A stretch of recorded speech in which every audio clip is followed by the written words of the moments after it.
Dan, why choose Hattie's hat?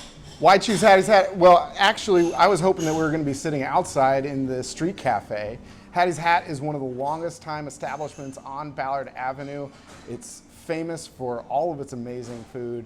I love Hattie's Hat, and I really love sitting in the outdoor cafe seating because Max has gone above and beyond with the small details in his outdoor seating on the street cafe. I just love this place. And they were a big supporter of your legislation, correct? On streeteries? I haven't found a restaurant owner who wasn't supportive. Let me put that in the positive.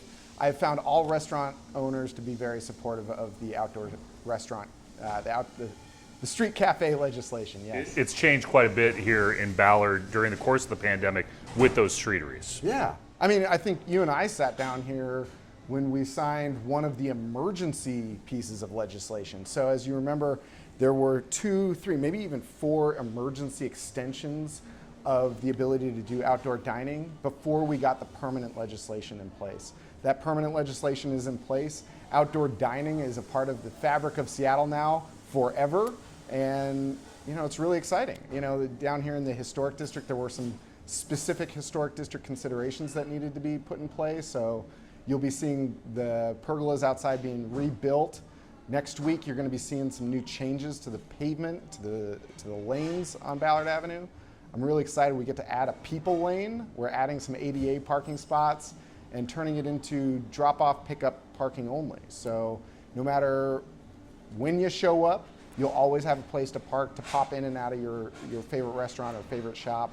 And if you want to park longer than 30 minutes, you'll have to go down somewhere else. So you are running for re-election, one of the few council members that is running for re-election. How do you think Seattle is better than it was 4 years ago?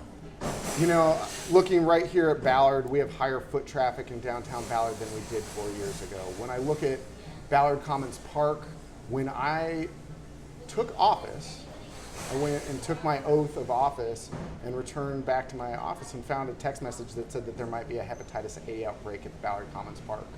That takes a really long time to get to such a bad situation that there would be a hepatitis A outbreak in the neighborhood. We were on the wrong trajectory for a very long time. The pandemic, the bottom fell out of everything, or the fractures were exposed in our society, and I wouldn't be running again if I hadn't partnered with Mayor Harrell and others to get our city off the wrong track and on the right track. What I know right now is that we cannot afford to lose any momentum. We can't afford to lose any ground. And ultimately, that's why I decided to run for re-election. You just mentioned Ballard Commons. I mean, how did that get so bad? I mean, it was one of the worst encampment sites with organized crime in the city. And I lived 1.5 blocks away from it at its worst, so I wasn't insulated from this. You know, what we found is that over 10 years, from 2010 to 2020, there was oversight and neglect of the park, not just regarding homelessness, but the skate bowl hadn't been regrouted in, I think, 10 or 15 years. And so, you know, I can't speak to every decision that led into why it got so bad. What I knew is that when I hit the ground, and it was my job as an elected official to turn this around, and that's what I did. But it took a while. And we're not done yet. We're only 3.5 years into my 6-year plan. And so that included first addressing homelessness without a sweep. And when we did it that way, we haven't seen tents come back. We then did the renovations, added trees, added benches, regrouted that skate bowl for the first time.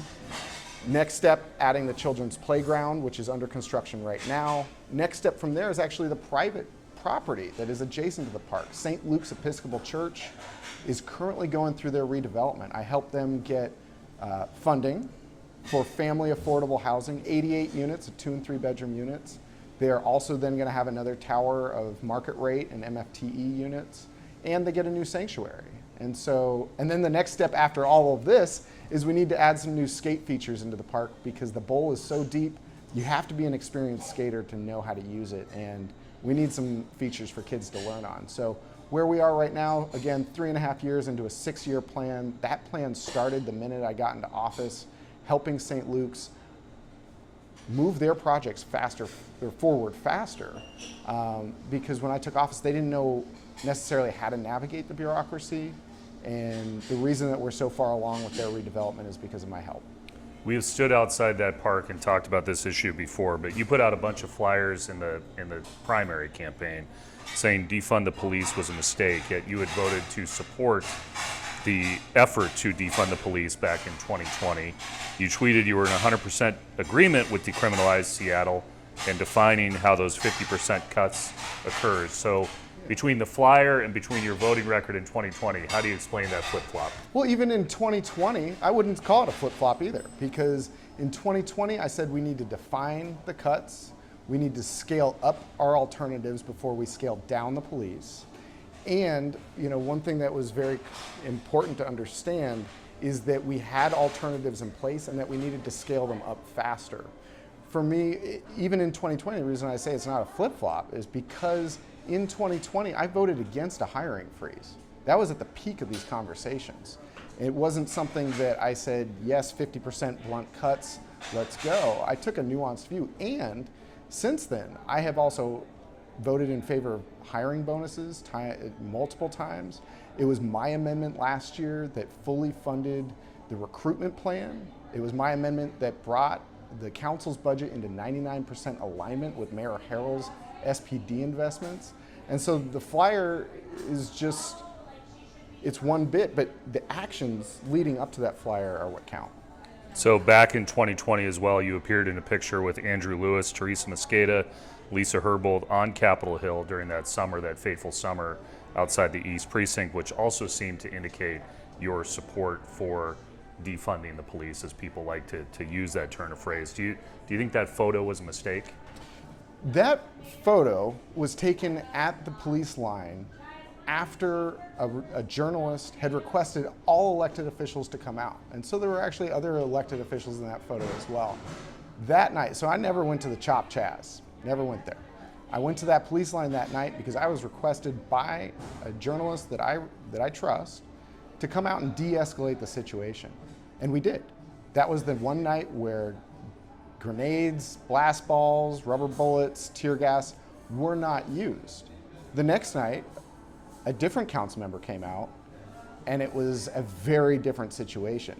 And so when we went out there, our job was to de-escalate the situation, and we did. The combination of those events in the summer of 2020, there's been an argument made that the council was sending the message that police are not needed in this city. That however you describe what happened with that picture, however you describe the voting record in 2020, the message was sent that police and public safety is not a priority in this city. How do you respond? The reason that defund the police was a mistake is because those three words mean something completely different to every single person that I talk to.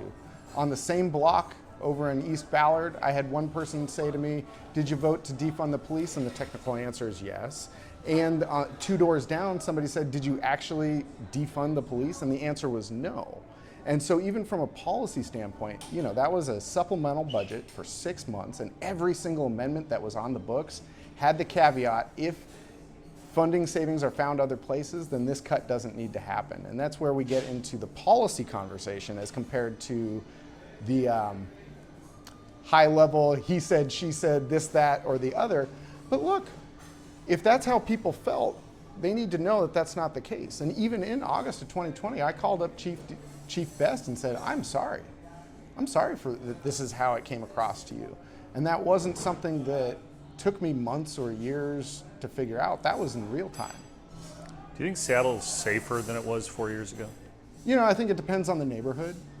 The city is a city of neighborhoods. I know here in Ballard and throughout District 6, I've stood up public safety task forces that connect small business owners, residents, and the departments that can meet their need to implement real-time solutions. And here in Ballard, in fact, our task force focuses on the highest impactful people in the neighborhood. We have one individual who was having an outsized impact on the neighborhood well before I came into office. That one individual was actually part of the conversation in the last election. And we have her stabilized today. Sometimes things get worse, sometimes things get better, but because we have this high needs case conferencing, we're able to create better solutions. I didn't stop there.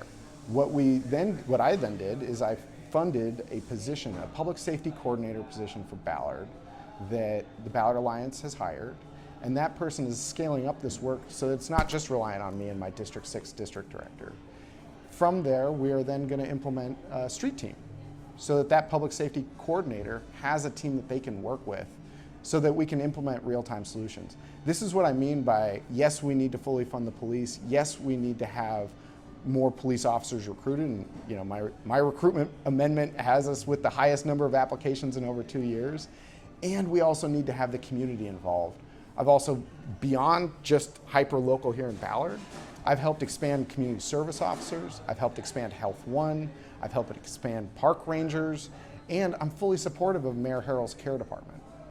So with all that said, and we were talking about Ballard Commons earlier, I just went down Leary Way, and it's just as bad as it has been during the peak pandemic. There are tents everywhere.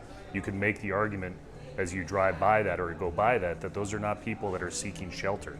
Those are people that have set up shop in that area and are running organized crime through there. So what do you do about Leary Way when there's so many businesses through that corridor that say the city isn't doing anything? So we are actually implementing the Ballard Commons Woodland Park style drawdown on Leary Way right now. And so I meet weekly with the businesses and the residents to both receive information from them and provide information out. In the last week, we've referred 14 people into shelter off the streets there. And what you mentioned is that we have to be wide-eyed about it, that there are predators operating there that are keeping people, that are exploiting people's vulnerability to keep them in the situation that they're in, to either profit for them or use them as a human shield. And we must also arrest the organized criminals who are also operating in the area. And the way that we have to approach this first is get those people who are down and out and who want to get into shelter out. I know that there are people who want shelter down there because I'm on daily calls about this. And at this point, what we see is the highest requested type of shelter is a tiny home. We don't have enough of them in our city. We need to do more.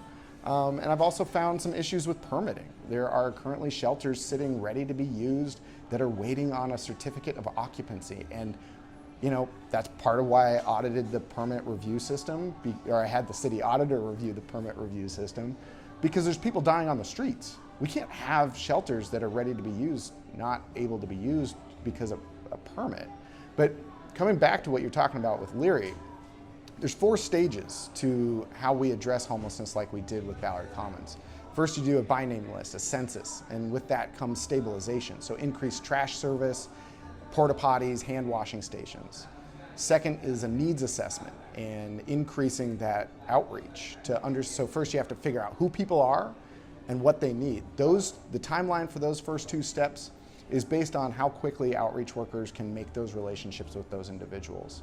The second 2 steps from there is referring people into shelter and then doing a surge at the end to make sure that we get everyone who's still there all at once. When we did this work at Woodland Park, our original census was 60 people. By the end of it, we got 89 people inside. We were able to move 49 people inside in 3 days, and that was only because of the amount of pre-work that we had done.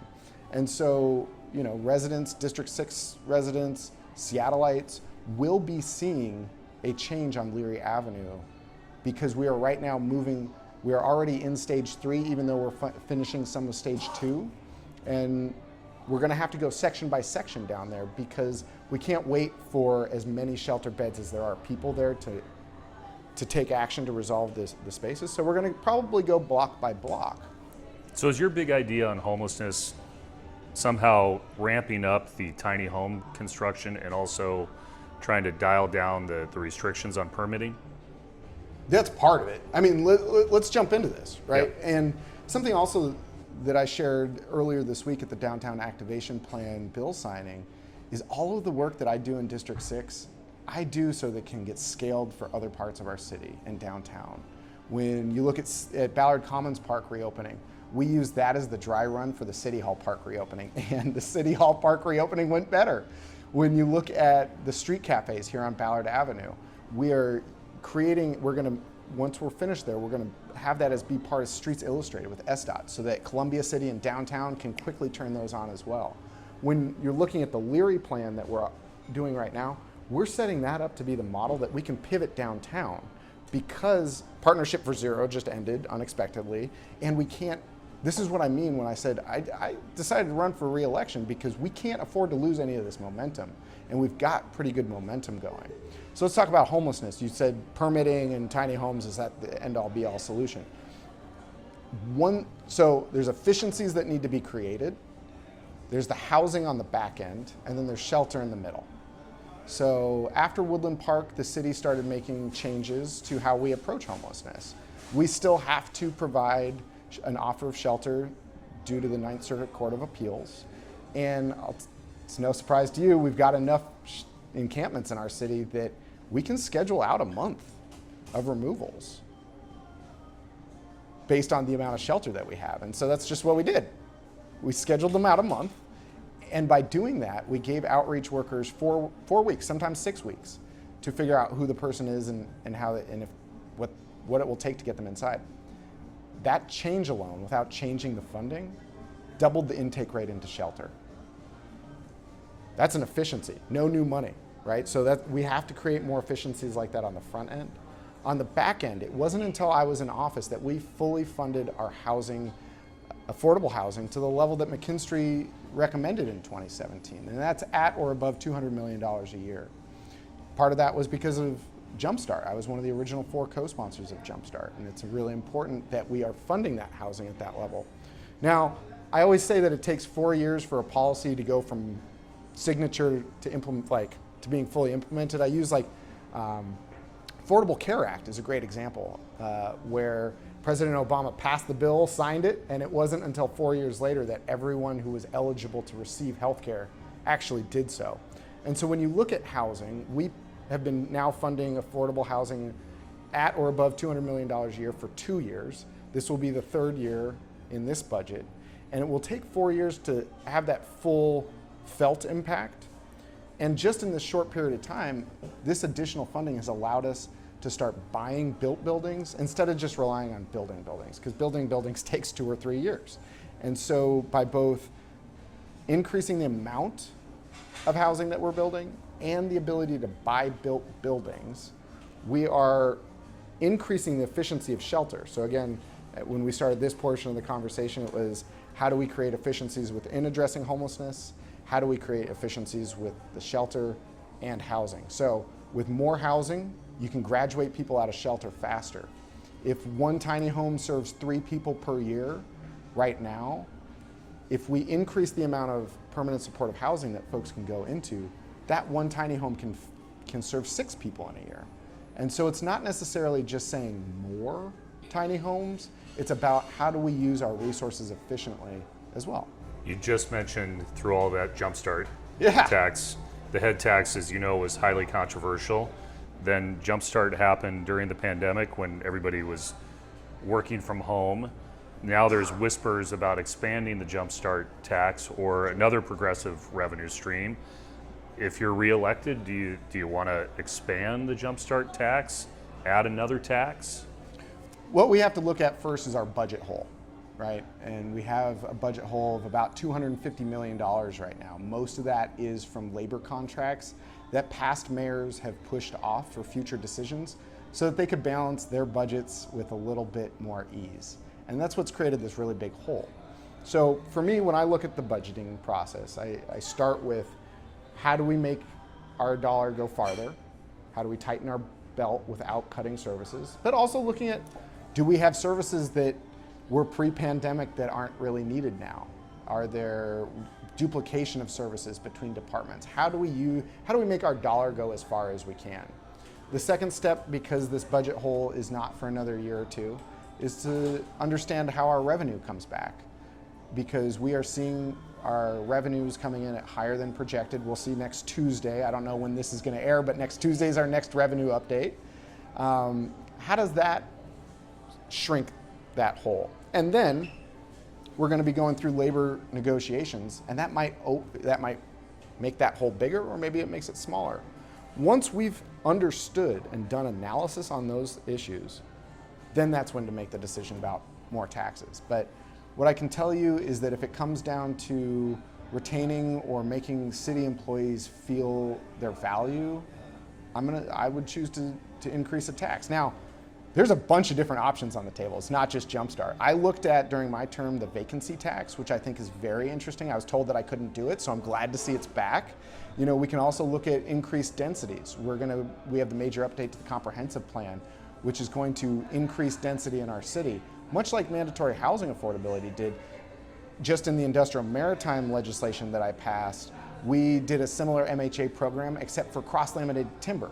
We used some of those density bonuses for retrofitting unreinforced masonry. So can we be using our increased density to pay for some of the things that our city needs? And so it's not just Jumpstart, it's not just vacancy tax. There's a lot of different issues, the options to choose from, and we got a little bit of time to make some rational decisions. What about the argument, though, there's a spending problem in Seattle? Well, that's where I started with, is you gotta take a hard look at that, right? We need to make sure that our dollar is going as far as possible. And that's where I start. And you mentioned labor. I mean, if you're reelected, you very well could be voting on a new labor contract for the Seattle Police Guild. Yeah. They have argued over the last year that the reason why they've had trouble recruiting is because they haven't had a new contract in a while. So, one, do you support a new contract with the Guild? And two, what would you need to see written into it? Well, so I'm on Labor Relations Policy Committee, so I have to be careful what I tell you. What I will say from a values standpoint is that I want to see our officers paid more than our neighboring communities, because I want them to be attracted to working in Seattle. And at the same time, we do need to have accountability provisions included in that. You know, it was pretty upsetting to hear remarks from officers over the last couple months about things that they said either on people's Ring cameras or on body cameras. It's like, we have to have accountability that creates trust between community and the police. And the majority of the officers that I know share values with Seattleites, and we need to be able to promote those types of officers. You didn't say a single thing on the dais regarding the drug possession bill. Oh, yes, I did. In either key vote, I sat there and watched you. You didn't say anything. How do you truly feel about that legislation that you voted both times to approve? Right. So the first time I did speak because I had an amendment. And you know what I said then, and let's look at the facts here. The bill that we voted on in June was not categorically different than the bill that we voted on in September. And that's really because of the limited scope that the legislative department has on this issue. Separations of power. You have the executive who oversees the police department. You have the city attorney who's elected and represents the city prosecutors. You have judges separately elected who make those decisions in the courts.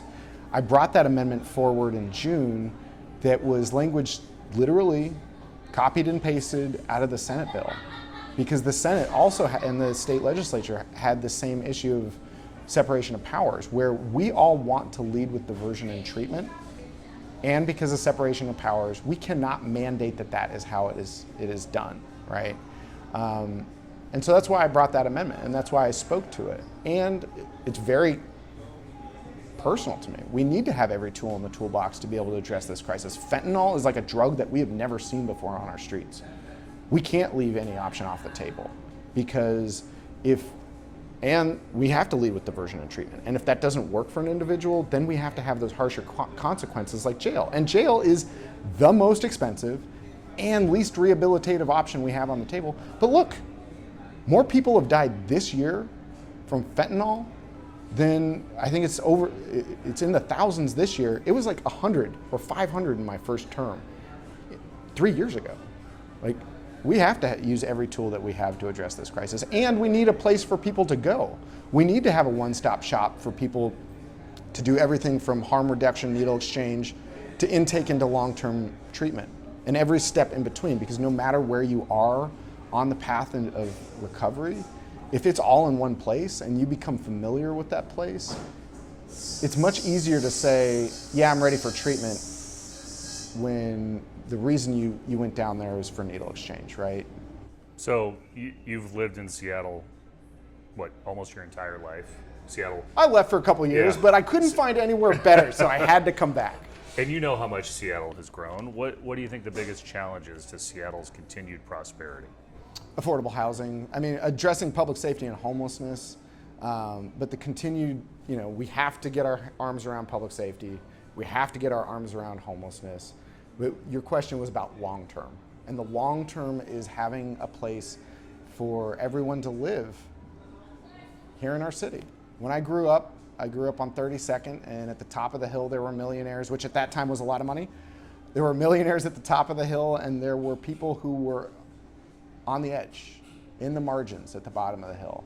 And growing up in that type of economic diversity really influenced my life in a positive way. And we need to have a place for everyone to live in our cities, from the firefighters, the teachers, the people who are working in the restaurants that we love, and the baristas. And if we don't have a place for everyone to live, we're going to become an exclusive community, and that's not what Seattle's about. So let's end with this. It's interesting how things have changed in 4 years when you first ran for city council. At the time, your opponent was almost seen as the establishment candidate. This time around, you've got endorsements from the mayor, Bruce Harrell, from the attorney general who's running for governor, Bob Ferguson. You've got a whole long list of endorsements. It's almost like, in a way, the roles have switched a little bit, and you could be labeled the establishment guy. Are you the establishment guy in this race? I'm Dan from Ballard. Well, thanks, Dan from Ballard, for sitting down with me. But seriously, I mean, look, I've dedicated my life to public service. I didn't go straight from high school into college. I went to AmeriCorps. I didn't go straight from college into graduate school. I went back to AmeriCorps.